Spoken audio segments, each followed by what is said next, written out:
370 के बाद डीलिमिटेशन एक बहुत बड़ा प्रोसेस हुआ।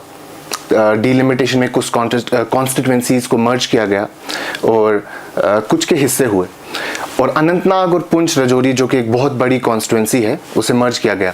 लोगों का कहना है कि बीजेपी को फेवर करने के लिए अनंतनाग और पुंछ राजौरी कॉन्स्टिट्यूएंसी को जो है मर्ज किया गया है। इस पे आपका क्या कहना है?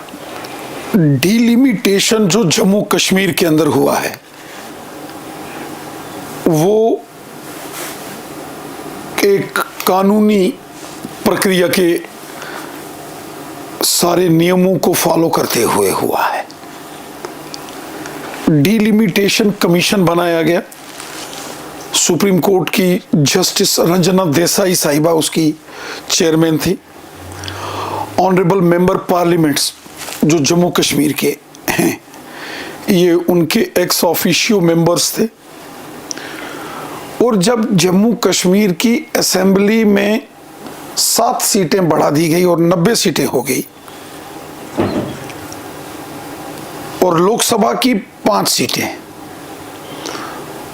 लोकसभा की 5 सीटों को बराबर कॉन्स्टिट्यूंसीज में बांटा गया है।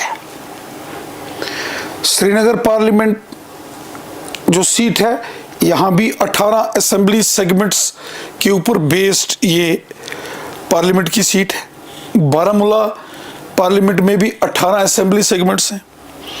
इसी तरीके से जम्मू उसमें भी 18 हैं। उधमपुर पार्लिमानी सीट पर भी 18 असेंबलीज हैं।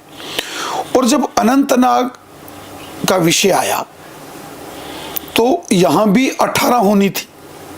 तो उस नुक्ते नजर से अनंतनाग को राजौरी पुंछ के साथ जोड़कर 18 असेंबली सेगमेंट्स वहां भी पूरे किए गए, और वो भी एक पार्लियामेंट सीट बनी है।